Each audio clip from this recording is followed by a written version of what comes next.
Hello students, चलिए देखिए last class में हम लोग साझेदारी फर्म स्टार्ट किए थे कि नहीं किए थे। साझेदारी का मतलब क्या होता है? साझेदारी में एक होता है फर्म और दूसरे होते हैं क्या? साझेदार। साझेदार मिलकर इस व्यापार में पूंजी लगाते हैं और व्यापार का संचालन करते हैं और साल के अंत में जो भी लाभ होता है ना, उस लाभ को क्या कर लेते हैं? आपस में बांट लेते हैं। इसी को हम लोग क्या कहते हैं? साझेदारी। तो कल के क्लास में हम लोग साझेदारी के बारे में क्या जाने थे? बोलो बोलो बोलो। पहले सर्कल हम साझेदारी का परिभाषा सीख लिए थे, साझेदारी की विशेषताएं सीख लिए थे। ठीक है, आज बारी है कुछ और थ्योरिकल बातें करने की। इसके अलावा फिर थ्योरी बात नहीं करने वाले हम लोग। ठीक है, हालांकि बहुत सारी थ्योरीज है, बट जो बेसिक आपको कॉन्सेप्ट होता है आपके अकाउंट से संबंधित, वो थ्योरी हम लोग यहाँ पे कंप्लीट करेंगे। ठीक है, चलो स्टार्ट करते हैं। सबसे पहला साझेदारी फर्म के अधिकार। साझेदार के क्या बोल रहे हैं हम? अधिकार। तो देखो बच्चों, सबसे पहला साझेदार के अधिकार क्या है? अगर कोई साझेदार फर्म में साझेदार बनता है तो उसके क्या क्या अधिकार है? तो सबसे पहला अधिकार है संचालन में भाग लेने का अधिकार। सबसे पहला तो है कि हर एक साझेदार को, अगर यहाँ मान लो 3 साझेदार है तो हर एक साझेदार को फर्म के संचालन में पूरा पूरा भाग लेने का अधिकार है। कोई साझेदार इस अधिकार से उनको वंचित नहीं कर सकता। अगर कोई साझेदार उनको रोक रहा है तो वो क्या है? इल्लीगल है। आया बात समझ में? इसके बाद निरीक्षण करने का अधिकार। कोई भी साझेदार, कैसा भी साझेदार हो, चाहे उसने ज्यादा पूंजी लगाई हो या कम पूंजी लगाई हो या नहीं भी लगाई हो, तो उसको बकायदा फर्म के खाता बहियों का, फर्म के जो एम्प्लॉय लोग ठीक से काम कर रहे हैं कि नहीं कर रहे हैं, किस प्रकार से काम हो रहा है, उसका पूरा निरीक्षण करने का, उस पर कंट्रोल करने का पूरा पूरा क्या है? उसको अधिकार है। उससे किसी को रोका नहीं जा सकता। कोई भी साझेदार किसी को रोक नहीं सकता। ठीक। सलाह देने का अधिकार। एक साझेदार फर्म के व्यापार में बकायदा एक साझेदार दूसरे साझेदार को सलाह देने का भी अधिकार है। ऐसा नहीं बोल सकते नहीं भाई तू सलाह नहीं देगा, तेरा सलाह हम नहीं मानेंगे। अच्छा, मानना नहीं मानना अलग मैटर है, लेकिन भैया उसको सलाह देने का पूरा पूरा क्या है? अधिकार है। उसको आप रोक नहीं सकते। आई बात समझ में? ये रूल है। लाभ में हिस्सा पाने का अधिकार, ये सबसे इंपॉर्टेंट है। अगर लाभ आता है तो लाभ में, अगर वो साझेदार है, फर्म में व्यापार में लाभ है, तो उसको हिस्सा पाने का पूरा पूरा क्या है? अधिकार है। कोई साझेदार उसका हिस्सा खा नहीं सकता। इसके बाद ऋण पर ब्याज पाने का अधिकार। अगर कोई साझेदार फर्म को ऋण देता है, ऋण समझते हो कि नहीं समझते हो? समझते हो ऋण? देखो, अगर मान लीजिए साझेदार है, अभी ये साझेदार ने फर्म में क्या दिया? पूंजी लगाया। तो यार देखो, पूंजी लगाया है तो पूंजी लगाने का एक रिस्क होता है। पूंजी लगाया है तो किस आशा से पूंजी लगाया है? लाभ। तो लाभ हुआ तो इसका, और हानि हुआ तो पैसा डूब जाएगा। सही बात है कि नहीं? मान लीजिए अगर उसने 100 रुपये पूंजी लगाया था और लाभ हुआ 20 रुपया, तो बताओ उसको कितना पैसा वापस मिलेगा? 120। मतलब उसका लगाया हुआ पैसा कितना हो जाएगा? 120 हो जाएगा। लेकिन उसी जगह अगर उसने 100 रुपये पूंजी लगाया है, तो अगर मान लीजिए उसको उस साल हानि हो जाती है 20 रुपए की, लाभ की जगह क्या हो गई? हानि। तो उसको पैसा कितना रिटर्न मिलेगा? 80 रुपया।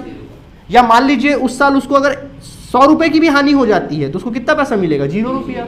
मतलब पैसा अगर लाभ हुआ तो आपको पैसा बढ़ के मिलेगा, हानि हुई तो पैसा घट के मिलेगा। पूंजी के साथ ये कहानी है। तो साझेदार, देखो भाई, साझेदार उतना ही पैसा लगाएगा जितने का वो रिस्क ले सकता है, जितने का वो जोखिम ले सकता है। फिर भी अगर फर्म ज्यादा पैसा मांग रहा है, फर्म को नीड है कि भाई ज्यादा पैसा आए, तो साझेदार क्या करता है? अतिरिक्त जब पैसा देता है, अगर ऐसा एक्स्ट्रा पैसा देता है तो फिर वो ऋण के रूप में पैसा लगाएगा। कैसे लगाएगा? ऋण के रूप में। तो ऋण के रूप में क्या बोलता है? देख भैया, मैं ऋण के रूप में लगा रहा हूँ। ऋण का मतलब क्या होता है? कल को पैसा आपको लौटाना है। मतलब ये कि ऋण के रूप में अगर वो 100 रुपये लगाया है तो कल को चाहे फर्म लाभ में चले या हानि में चले, उसको 100 रुपये क्या होगा? वापस मिलेगा ही मिलेगा। दूसरी बात, उसको लाभ नहीं मिलेगा, लेकिन उस पर क्या मिलेगा? ब्याज मिलेगा। क्या मिलेगा?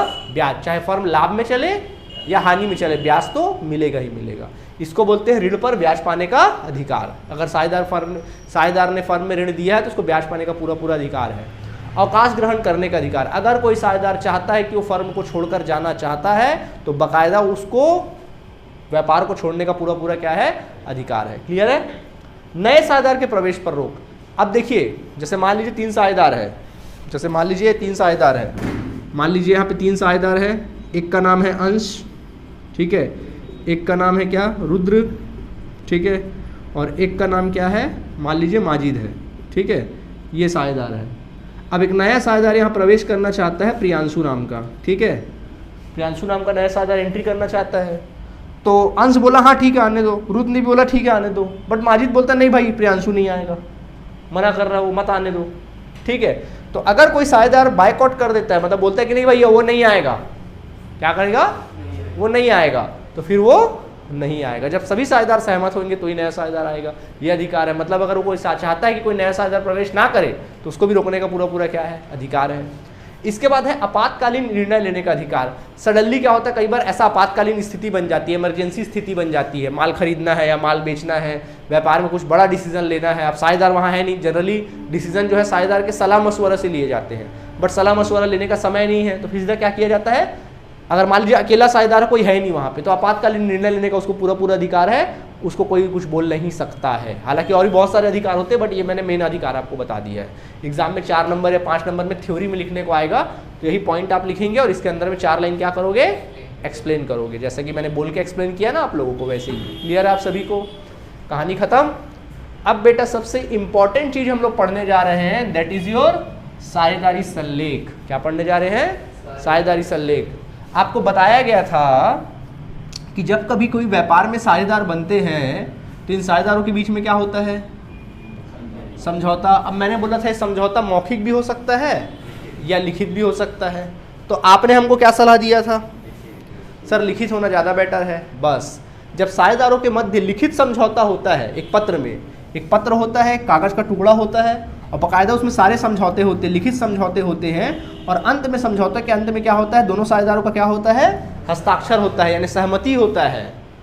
इसी लिखित प्रपत्र को हम लोग क्या बोलते हैं, साझेदारी संलेख बोलते हैं। क्या बोलते हैं, समझौता पत्र को ही साझेदारी संलेख बोलते हैं। क्लियर है आप लोगों को। तो देखो साझेदारी संलेख का मतलब क्या है। साझेदारी संलेख एक ऐसा लिखित प्रपत्र है जिसमें साझेदारी व्यवसाय के संचालन संबंधी नियमों और शर्तों का उल्लेख किया जाता है। मतलब साझेदारी संलेख एक ऐसा लिखित प्रपत्र होता है जिसमें साझेदारी व्यवसाय जो चलाएंगे ना, उसके संचालन कैसे करना है, उसके नियम, उसकी शर्तें, साझेदार लाभ में हिस्सा कैसे बांटेंगे, सारी शर्तें, नियम, शर्तें सब किसमें लिखी होती है, इसी समझौते पत्र में लिखी होती है। ठीक है, यह समझौता लिखित या मौखिक भी हो सकता है।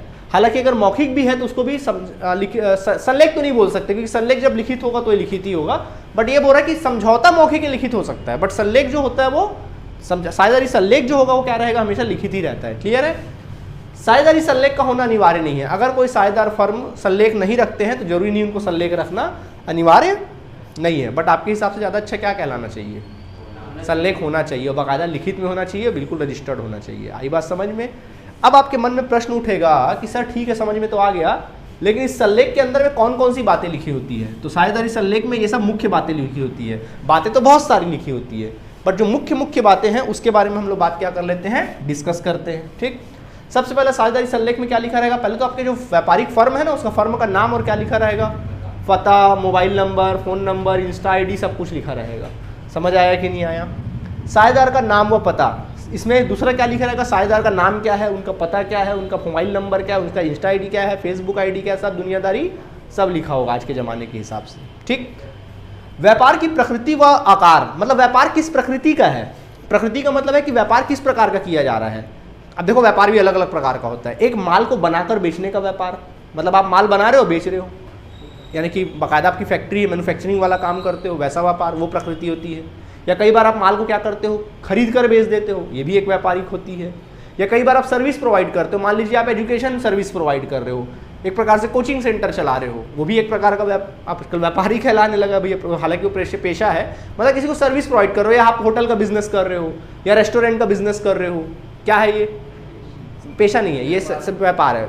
कोचिंग सेंटर चला रहे हो, पेशा। चलो कोचिंग सेंटर को अपन पार्टनरशिप फॉर्म से अलग रखते हैं, हम बात कर रहे हैं किसका, जैसे आप रेस्टोरेंट चला रहे हो, ठीक है, आप रेस्टोरेंट चला रहे हो, उसमें क्या कर रहे हो, आप सर्विस दे रहे हो लोगों को, या फिर आप होटल चला रहे हो रहने का, ठीक है, तो उसका सर्विस दे रहे हो। तो इस प्रकार का किस प्रकार का प्रकृति है आपके व्यापार का, किस प्रकार का, या बैंकिंग व्यापार कर रहे हो, उसकी प्रकृति लिखी होती है, किस प्रकार का आपका व्यापार है। आकार, व्यापार का आकार क्या है, कितना बड़ा व्यापार है, जितना ज़्यादा पूंजी होगा आकार भी उतना बड़ा होगा। आकार मतलब क्या मोहल्ले के अंतर्गत आप व्यापार कर रहे हो, या किसी एक शहर के अंतर्गत व्यापार कर रहे हो, या किसी राज्य के अंतर्गत आपका व्यापार हो रहा है, या पूरा अंतर्राष्ट्रीय व्यापार है। मतलब आप माल, अब देखो अपने मोहल्ले में ही माल बेचोगे, अपने शहर में माल बेचोगे तो जिला स्तरीय हो गया, राज्य के अंदर बेचोगे राज्य स्तरीय हो गया। अगर आप एक राज्य से दूसरे राज्य में माल बेचोगे, छत्तीसगढ़ में रह के मध्य प्रदेश को माल बेचोगे, राष्ट्रीय व्यापार हो गया। और अगर छत्तीसगढ़ में रह के या फिर बिलासपुर में रह के या इंडिया में रह के आप मान लीजिए श्रीलंका में माल क्या कर रहे हो, या चाइना में माल क्या कर रहे हो, सप्लाई कर रहे हो, वहाँ माल बेच रहे हो, तो फिर भैया क्या हो गया, अंतर्राष्ट्रीय। तो व्यापार की आकार क्या है उसके बारे में डिस्कस लिखा होता है यहाँ पे। साझेदारों की पूंजी, सभी साझेदार ने कितने रुपए की पूंजी लगाई है, सबका साझेदार का पूंजी का उल्लेख होता है, किस साझेदार ने कितना पूंजी लगाया है। आपके दिमाग में साझेदारी में क्या होगा, दिमाग में आया होगा कि हर एक साझेदार बराबर बराबर पूंजी लगाता होगा, जबकि ऐसा नहीं होता है, कुछ भी लगा सकते हैं, या तो बराबर भी लगा सकते हैं या अलग अलग भी लगा सकते हैं। कोई साझेदार ज़्यादा लगाता है, कोई साझेदार कम लगाता है। ठीक, इसके बाद बच्चों अगला क्या है, साझेदारों के आहरण। आहरण का मतलब क्या होता है बताओ जल्दी से हमको। आहरण का मतलब, हाँ जी, निजी, हाँ वेरी गुड। जब व्यापार का मालिक अपने निजी उपयोग के लिए व्यापार से कुछ भी चीज़ निकाले, चाहे रोकड़ निकाले या माल निकाले या कोई भी संपत्ति निकाले, उसको क्या बोलते हैं, आहरण। सीखे हम लोग आहरण के बारे में। लेकिन भैया यहाँ तो मालिक अनेक है, मालिक अनेक है कि नहीं है। अब मान लीजिए एक साझेदार है, अब साझेदार आया, वो भी मालिक है। मान लीजिए एक साझेदार मालिक है, दूसरा साझेदार भी मालिक है। अब एक साझेदार आया, वह व्यापार से क्या किया, 10,000 का माल निकाल के ले गया। अब दूसरा साझेदार देखा, यार ये अपने आप को बड़ा व्यापार का मालिकाना हक झाड़ रहा, चल जब ये निकाला 10 का, चल मैं 11 का निकाल लेता हूँ। वो भी 11,000 का माल निकाल के लेके चला गया। फिर देखा जब 11 का निकाला है तो मैं भी निकाल लेता हूँ, 12 का निकाल लेता हूँ। तो ऐसे कंपटीशन चलता रहेगा, तो व्यापार हो पाएगा क्या ऐसे में? वैसे में तो व्यापार धरा का धरा रह जाएगा। तो इसके बारे में वो लोग रूल बना लेते हैं कि साझेदार लोग आहरण तो कर सकते हैं, लेकिन कितना आहरण करेंगे, एक लिमिट सेट कर देते हैं कि साल भर में 10,000 से ज़्यादा आहरण नहीं कर सकते या 1 लाख से ज़्यादा आहरण नहीं करेंगे। तो एक लिमिट सेट कर देते। तो वो लिमिट किस में लिखा होता है, मतलब एक साझेदार जो है आहरण कर सकता है, बट इससे ज़्यादा आहरण नहीं कर सकता। इससे क्या होता है, व्यापार भी सुचारू ढंग से क्या होता है, चलता है। ठीक, अब बच्चों सबसे इंपॉर्टेंट बातें आती है, और वो है तुम्हारा क्या, पूंजी पर ब्याज। क्या है, पूंजी पर ब्याज। समझना, देखो अब मैं सिखा रहा हूँ आप लोग को क्या, पूंजी पर ब्याज सिखा रहा हूँ ना। क्या सिखा रहा हूँ मैं तुम लोग को, पूंजी पर ब्याज। देखो क्या होता है, ये है आपका फर्म और ये है आपके कौन, साझेदार। साझेदार फर्म में पूंजी लगाते हैं, तो बोलो पैसा कौन रखा है, फर्म रखा पैसा। पैसा किसके पास है, फर्म के पास पैसा है भैया। ठीक है, तो पूंजी क्यों लगाया, बदले में क्या मिलेगा साझेदार को, लाभ। बदले में क्या मिलेगा, लाभ। पर साझेदार, कुछ साझेदार ना बहुत डेढ़ साढ़े होते हैं। वो क्या सोचते हैं, वो थोड़ा इन्वेस्टमेंट पर्पस से देखते हैं। वो सोचते हैं यार देखो मैंने 1 लाख रुपए मेरे पूंजी, मतलब मान लीजिए मैंने पूंजी के रूप में 1 लाख रुपए लगा दिया, तो लाभ हुआ तो अच्छी बात है, और हानि हो गया तो पैसा डूब भी जाएगा। तो ये लोग क्या करते हैं, ठीक है लाभ होगा हानि होगा अपना अलग मैटर है, वो अलग मैटर है। ठीक है, वो बोलते हैं कि अगर मैं 1 लाख रुपए को बैंक में जमा करता तो मुझे कम से कम 10,000 ब्याज तो मिलता, ये सोच के चल रहे हैं। तो ये लोग सोचते हैं कि क्यों ना वो ब्याज जो हम बैंक से वसूलते, वो ब्याज हम किससे वसूले, व्यापार से वसूले। तो साझेदार लोग क्या करते हैं, व्यापार में जब पूंजी लगाते हैं ना, तो लाभ मिलेगा तो अलग मैटर है, वो लोग क्या करते हैं अपने पूंजी पर ब्याज की आशा करते हैं। तो साझेदार लोग आपस में समझौता करते हैं, क्या हमको ब्याज लेना चाहिए या नहीं लेना चाहिए। ठीक है, मैं आपकी राय जानना चाहता हूँ कि साझेदार अगर व्यापार में पूंजी लगा रहे तो क्या उनको ब्याज लेना चाहिए अपने व्यापार से या नहीं लेना चाहिए। नहीं लेना चाहिए। भाई अपने अपने पैसे से कोई ब्याज लेता है क्या, व्यापार करने लगाए हो यार, व्यापार को आगे बढ़ाओ। व्यापार से तुम ही व्यापार को पूरा चिथ डालोगे तो फिर बचेगा क्या व्यापार में, है ना। बट कई साझेदार लोग ऐसा होते हैं कि वो लोग ब्याज का भी प्रावधान करते हैं। आया बात समझ में, इसी को बोलते हैं क्या, पूंजी पर ब्याज। तो फर्म है, तो फर्म क्या कर रहा है, देखो पूंजी दिया तो पैसा कौन रखा है, फर्म, तो ब्याज कौन देगा, फर्म। तो बेटा फर्म ब्याज क्या करेगा, साझेदार को क्या करेगा, देगा। इसी को बोलते हैं पूंजी पर ब्याज। क्या बोलते हैं, पूंजी पर ब्याज। अच्छा आप लोग क्या पढ़ रहे हो, साझेदारी फर्म। जब भी कोई चीज़ का पढ़ाई करते हैं ना हम लोग अकाउंटेंसी में, तो हम लोग को एक कैरेक्टर में ढलना पड़ता है। और बेटा यहाँ पे 2 कैरेक्टर आपको दिखाई दे रहे हैं बार बार, एक फर्म और दूसरा साझेदार। बताओ आप कौन से कैरेक्टर में ढलोगे, आपको क्या बन के पढ़ना है, आप अपने आप को नहीं, आप अपने आप को फर्म मान के समझना। क्या समझना अपने आप को, आप फर्म हो, यानी आपको साझेदार पूंजी लगा रहा, समझना मेरे पास पूंजी आ रहा है और मैं पूंजी पर ब्याज क्या कर रहा हूँ, दे रहा हूँ। यही कारण है कि पूंजी पर ब्याज एक तरह का क्या होता है आपके व्यापार के लिए, व्यय होता है। क्या होता है, व्यय होता है। दिमाग में बैठा बात की नहीं बैठा। तो पूंजी पर ब्याज फर्म साझेदार को देता है उनके पूंजी पर, समझ में आया। और एक प्रकार से उसके लिए क्या होता है, व्यय, क्योंकि भैया आप दे रहे हो, देखो यहाँ पे ब्याज आप दे रहे हो, क्या है आपके लिए, व्यय है। क्या है, व्यय, खर्च है। अब मुझे पूछना व्यय का मतलब क्या होता है, खर्चा, एक्सपेंसेस। आया बात समझ में, कोई दिक्कत। इसके बाद बच्चों अगला क्या आता है, आहरण पर ब्याज। क्या आता है, आहरण पर ब्याज। तो देखिए ये व्यापार है और ये व्यापार के कौन है, साझेदार है।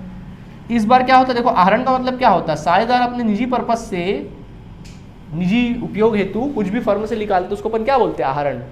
बताओ इस बार पैसा कौन रखा है, पैसा किसके पास है, साझेदार के पास है। अब क्या करेगा फर्म जो है, साझेदारों पर क्या चार्ज करता है कि भैया देख तू पैसा लेके गया है, पैसा लौटा, और नहीं लौटा पाया या नहीं लौटा रहा तो भैया उस पर ब्याज भी दे। तो 10,000 लेकर गया, ठीक है ले जा, कोई दिक्कत नहीं, लेकिन जब लौटाएगा भैया ब्याज के साथ लौटाना। फर्म और साझेदार हम हैं, अलग मैटर है, लेकिन भैया लेन देन अपनी जगह पे है। तो अगर तू 10,000 रुपये हमसे लिया है तो कल तो तू लौटाएगा 10,000, बट ब्याज के साथ भी लौटाना। तो ब्याज दे रहे कि नहीं दे रहे हैं? तो ब्याज बताओ कौन देगा इस बार? साझेदार। तो बताइए आपके पास पैसा आ रहा है कि जा रहा है ब्याज का? इस बार ब्याज कौन दे रहा है? साझेदार दे रहा है। तो आपके लिए आय है कि व्यय है? आय है। तो आहरण पर ब्याज हमेशा क्या होता है बच्चों? आय होता। दिमाग में बैठा लेंगे, क्योंकि साझेदार हमको ब्याज दे रहे हैं। समझ आ गया कि नहीं आ गया? ये कहानी है। कोई परेशानी? तो इसका भी उल्लेख होता है, पूंजी पर ब्याज दिया जाएगा कि नहीं दिया जाएगा, उसका उल्लेख साझेदारी सल्लेख में होता है। आहरण पर ब्याज वसूला जाएगा कि नहीं वसूला जाएगा, उसका भी उल्लेख साझेदार पे होता है। अब कल को आप साझेदार बनोगे तो आप अपने हिसाब से निर्णय ले लेना, भैया देना चाहिए कि नहीं देना चाहिए, आप जानना, कोई दिक्कत। इसके बाद बात आती है लाभ हानि विभाजन अनुपात। लाभ विभाजन अनुपात क्या होगा? कैसे लोग आपस में लाभ को क्या करेंगे? बांटेंगे। जनरली जैसे लाभ विभाजन अनुपात, जैसे 3 साझेदार है ABC सपोज, अब इनका लाभ विभाजन अनुपात हमने बोल दिया, मान लो 3:2:1 ऐसा बोल दिया। इसका मतलब क्या हुआ कि अगर फर्म में 3, 2, 5, 5 और 1 6, अगर फर्म में 6 रुपया का लाभ हुआ भैया, अगर फर्म में 6 रुपया का लाभ हुआ तो उस 6 रुपये में से 3 रुपये A रखेगा, 2 रुपये B रखेगा और 1 रुपया कौन रखेगा? C रखेगा। आया बात समझ में कि नहीं आया? हाँ जी। और कोई D भी है क्या? हो गया, ठीक है। कोई परेशानी यहाँ तक आप लोगों को नहीं? इसके बाद ठीक है, ये होता है लाभ हानि विभाजन अनुपात। या कई बार ऐसा भी दे देता है, इसका मतलब क्या हुआ? बराबर बराबर 1 1 1, यानी अगर फर्म में 3 रुपये का लाभ हुआ तो 1 रुपये A रखेगा, 1 रुपये B रखेगा, 1 रुपये C, कुछ भी हो सकता है, ठीक है, ये उसके ऊपर है। तो लाभ विभाजन अनुपात क्या होगा, उसका पूरा मैटर लिखा रहेगा, उसमें रूल रेगुलेशन लिखा रहेगा। साझेदार का पारिश्रमिक, अगर कोई साझेदार फर्म में काम करता है, अगर कोई साझेदार फर्म में काम कर रहा है ना, तो उसको सक्रिय साझेदार बोलते हैं। क्या बोलते हैं? सक्रिय। बकायदा सक्रिय, वो काम कर रहा है, माल बेचने का काम कर रहा है, खरीदने का काम कर रहा है, गिर हपट के काम करे जा रहा है, खूब मेहनत कर रहा है, ठीक है, जो आप लोग नहीं करते हो, ठीक। तो साझेदारी फर्म को क्या उसको पारिश्रमिक दिया जाएगा? बकायदा वो काम कर रहा है भाई, पारिश्रमिक दिया जाएगा। पारिश्रमिक का मतलब क्या होता है? किसी के मेहनत के बदले में कुछ भी दोगे उसको पारिश्रमिक बोलते हैं। अब इस पारिश्रमिक में बहुत सारी बातें आ जाती है, जैसे वेतन आ जाता है, कमीशन भी बोलोगे, या इसमें क्या बोल लो आप लोग? वेतन बोल लो, कमीशन बोल लो, या फिर आप इसको मजदूरी बोल लो, या बोनस बोल लो, कुछ भी बोल सकते हो। समझ आया कि नहीं आया? पारिश्रमिक में सारे वर्ड आ जाते हैं ना, बोनस, फीस, कमीशन, वेतन, मजदूरी, सब आ जाता है। क्लियर? देना चाहिए कि नहीं देना चाहिए? देना चाहिए काम करने के बदले में। चलो ठीक है। ख्याति का मूल्यांकन, तो इसके बारे में तो अपने आप में एक चैप्टर है, इसके बारे में बाद में चर्चा करेंगे, छोड़ दो इसको। फर्म के समापन की विधि, अगर फर्म को समापन करना है, हमेशा हमेशा के लिए क्या करना है? बंद करना है, तो उसकी विधि क्या होगी? उसका भी पूरा उल्लेख होता है। हालांकि ये मैंने मेन बात लिख दी, अगर थ्योरी में आया तो मेन बातों को आप लिखकर एक्सप्लेन कर सकते हैं। समझ आया? बाकी तो बहुत सारी बातें होती है, वो साझेदार के ऊपर होता है कि वो कौन कौन सी बातें हैं। तो सारे चीज़ों के बारे में उल्लेख होता है उस साझेदारी फर्म में, साझेदारी सल्लेख में पूरा उल्लेख होता है, और सबका पूरा डिटेल लिखा होता है, क्या क्या नियम कायदे हैं, सब कुछ नियम शर्तें सब लिखी होती है। और अंत में पता है, तकरीबन अगर देखा जाए तो सल्लेख कोई 1 पन्ने का नहीं हो सकता, इतना सारा चीज़ लिखा है तो कम से कम 10-12 पन्ने का होता है, पूरा नियम कायदा लिखा होता है। और अंत में जब पूरा सल्लेख में नियम कायदा लिखा जाता है तो अंत में क्या होता है? वहाँ पे साइन कर दिया जाता है। हर एक साझेदार का क्या होता है? साइन। साइन करने का मतलब क्या है? साक्षर करने का मतलब क्या है? कि हर एक साझेदार उसमें अपनी सहमति दे देता है कि भैया मुझे सारे शर्त मंजूर है। कल को अगर लड़ाई झगड़ा हुआ, अच्छा मेन तो ये हो गया, अब इसका एक एक कॉपी किसको दे दिया जाता है? साझेदारों को दे दिया जाता है, वो अपने घर में रखते हैं। और इसकी जो मेन कॉपी जिसमें मेन साइन किया गया है, वो साझेदार के जो फर्म होता है ना, उसके सेफ में रहते हैं, तिजोरी में रहता है, मेन साझेदारी फर्म की तिजोरी में रहता है। समझ आया? इस प्रकार से कोई दिक्कत? कल को अगर किसी प्रकार का गड़बड़ी हुआ, कोई साझेदार लड़ाई झगड़ा किया, बोला नहीं मेरे को ये सब नहीं चाहिए, गलत है, सही है, पारिश्रमिक चाहिए, नहीं चाहिए, कुछ भी होता है अगर जैसे, तो सीधा उसके मुंह पे क्या फेंकेंगे? साझेदारी सल्लेख। बोलेंगे देख अब ज़्यादा बात मत कर, ज़्यादा बात करेगा तेरे को सीधा कोर्ट लेके जाएंगे, कोर्ट में जज देखेगा साझेदारी सल्लेख और लगाएगा तेरे को लताड़। समझ में आया? कोई दिक्कत इसमें आप लोगों को नहीं? तो बच्चों ये हुआ तुम्हारा साझेदारी सल्लेख। तो क्या क्या सीखा तुम लोगों ने अभी तक? साझेदारी फर्म का परिभाषा सीखा, उसकी विशेषताएं सीखा, अधिकार सीखा और सल्लेख सीखा। कोई परेशानी है तो बोल दो। यहाँ तक थ्योरिकल बातें समझ में आ गई यहाँ तक अच्छे से? ठीक है, इसको नोट करिए, फिर आगे एक बात बताता हूँ।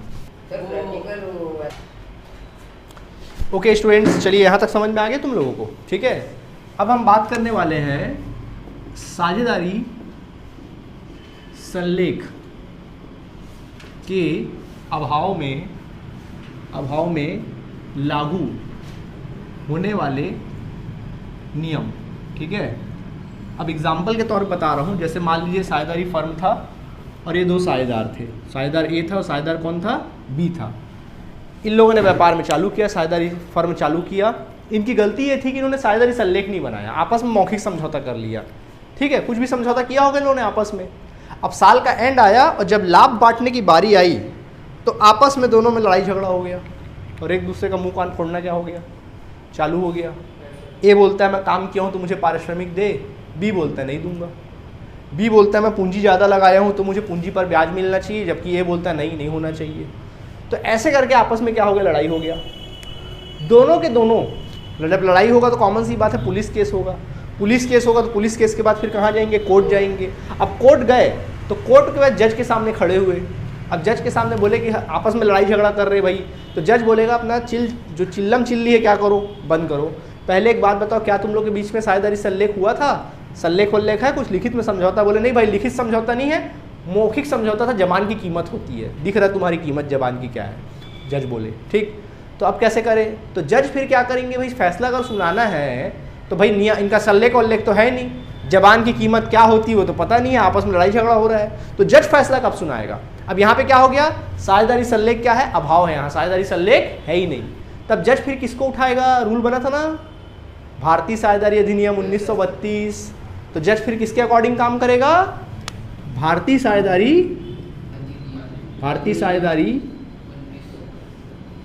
अधिनियम 1932 के अनुसार। अब जब अनुसार वो चलेगा, समझ में आया कि नहीं? या फिर जज जो फैसला सुनाएगा उस 32 में जो लिखा रहेगा ये दिखाएगा। तो उसमें क्या लिखा पता है? अगर मान लीजिए साझेदार लोग के पास संलेख नहीं है, जैसे साझेदारी संलेख नहीं है, तो फिर 1932 की जो धाराओं में लिखा है ना जो नियम कायदे, फिर वो वाला नियम कायदा लागू होगा। ठीक, तो क्या क्या नियम कायदा है भैया? सबसे पहला नियम कायदा होता है पूंजी पर ब्याज। अगर कोई साझेदार पूंजी पर अगर ब्याज लगाता है, मतलब सॉरी पूंजी लगाता है तो क्या उसको पूंजी पर ब्याज दिया जाएगा? तो बच्चों उसका प्रावधान है नहीं, कोई प्रावधान नहीं है इसके लिए। क्या है? प्रावधान नहीं है, कोई प्रावधान नहीं। पूंजी पर ब्याज का कोई प्रावधान नहीं है, रूल के अकॉर्डिंग कोई प्रावधान नहीं। समझ आया कि नहीं आया? मतलब अगर साझेदार कोई पूंजी लगाया तो पूंजी पर ब्याज की आशा करता है तो रूल कहता है कि नहीं भैया पूंजी पर ब्याज नहीं दिया जाएगा। क्लियर? इसके बाद अगला होता है साझेदार को पारिश्रमिक। साझेदार को पारिश्रमिक, अगर कोई साझेदार काम करता है व्यापार में तो क्या उसको पारिश्रमिक दिया जाएगा? तो रूल कहता है नहीं, कोई प्रावधान नहीं। भाई अपने व्यापार में काम कोई करता तो क्या वो पारिश्रमिक लेता है? नहीं। नियम जो बनते हैं ना फेयर बनते हैं, रट्टा नहीं मारना, सोचना है। आप खुद अपने बुद्धि का इस्तेमाल कीजिए। क्या पूंजी पर ब्याज देना उचित है? नहीं। तो देख लो कानून भी कहता है नहीं। क्या साझेदार को पारिश्रमिक देना उचित है? उचित है? अंश कह रहा उचित है सर। भाई एक बात बताओ, आप अपने व्यापार में काम करोगे तो क्या पैसा लोगे? भाई अपना व्यापार है, वहाँ काम कर रहे हो, खुद के व्यापार में खुद मालिक हो, तो क्या बोलोगे? भैया ठीक है मैं लाभ ले रहा हूँ अलग मैटर है, मेरे को हर महीने 10,000 चाहिए। खुद के व्यापार में लोगे तो बता दो, कौन व्यापारी लेता है बता दो? अपने व्यापार से लेता है क्या कोई? नहीं। तो भैया वो भी क्या है? प्रावधान नहीं है। इसके बाद नंबर 3 है आहरण पर ब्याज। आहरण पर ब्याज, क्या आहरण पर ब्याज का प्रावधान हो सकता है कि नहीं हो सकता? अपना खुद का अकल इस्तेमाल करके बताओ, क्यों हो सकता है? भाई जब कानून कहता है पूंजी पर ब्याज नहीं लगेगा तो आहरण पर ब्याज भी नहीं लगेगा। भाई मालिक है, उसकी मर्जी भैया, जब जितना चाहे माल निकाल कर ले जाए। क्या मालिक से मासा लोगे क्या? जब आपको पूंजी पर ब्याज देने का हक नहीं है तो भैया फिर आहरण पर ब्याज लेने का भी हक नहीं है आपको। समझ आया? तो आहरण के लिए कोई प्रावधान नहीं है। ठीक, ओके, आहरण पर भी कोई प्रावधान नहीं है। ओके, अब नंबर 4 आता है ऋण पर ब्याज। अगर कोई साझेदार फर्म को ऋण देता है तो क्या उसको ब्याज देना चाहिए? हाँ, यहाँ पर ब्याज देना चाहिए। और ब्याज का रेट क्या होगा? 6% प्रति वर्ष की दर से क्या दिया जाएगा? उसको ब्याज दिया जाएगा। गारंटीड एग्जाम में आपके 1 नंबर में ऑप्शन वाला क्वेश्चन आता है ना 1 नंबर का, उसमें पूछेगा ही पूछेगा। 6%, खाली 6% नहीं, 6% प्रति वर्ष या फिर वार्षिक। समझ आया? ऐसा वर्ड होना चाहिए उसके पास, प्रति वर्ष या वार्षिक। ठीक है। और अंत में बारी आती है किसकी पता है? लाभ हानि अनुपात की। क्या होती है? लाभ हानि विभाजन अनुपात की बारी आती है। लाभ हानि विभाजन अनुपात। तो जो लाभ बांटा जाएगा वो कैसे बांटा जाएगा? तो रूल कहता है बराबर बराबर। क्या बांटा जाएगा? बराबर बराबर। कोई दिक्कत? ये रूल है। यानी याद रखने वाली चीज क्या है, सिर्फ दो चीज है, ऋण पर ब्याज और लाभानी, बाकी सब में तो कोई प्रावधान नहीं है। क्या बोलते हो? ये इतना इंपॉर्टेंट क्वेश्चन है जो आपके एग्जाम में थ्योरी में 4 नंबर में या 5 नंबर में आता ही आता है, और यही 5 नंबर के पॉइंट लिख के आओगे और इसके अंदर एक्सप्लेन करके आओगे। ऐसा पॉइंट लिख के मत आ जाना, पूरा अंदर क्या करोगे, एक्सप्लेन करोगे। देखो 5 पॉइंट बन गया कि नहीं बन गया। ठीक, तो क्या सीखा कि अगर साझेदारी संलेख का अभाव है, अगर मान लीजिए कोई साझेदारों के बीच में साझेदारी संलेख नहीं है, या क्वेश्चन में हमको साझेदारी संलेख के बारे में कुछ नहीं इन्फॉर्मेशन नहीं दिया है, तो फिर आप अपना खुद का रूल में चलोगे। क्या रूल चलेगा? पूंजी पर ब्याज नहीं दोगे, ऋण साझेदार को पारिश्रमिक नहीं दोगे, आहरण पर ब्याज नहीं लोगे, अगर ऋण पर ब्याज है तो 6% प्रति वर्ष, और लाभ हानि विभाजन अनुपात कुछ ना बोले तो बराबर बराबर। दिमाग में बैठा कि नहीं बैठा? तो आज बच्चों हम लोग जो थ्योरिकल बात थी किससे संबंधित, साझेदारी संलेख से संबंधित, पूरी तरीके से क्या हुआ, समाप्त हो गया। क्लियर? कोई परेशानी नहीं? ठीक है, कल से प्रैक्टिकल पोर्शन क्या करेंगे हम लोग, स्टार्ट कर लेंगे। डन? चलिए, थैंक यू बच्चों, नोट कर लीजिए इसको। Bye bye.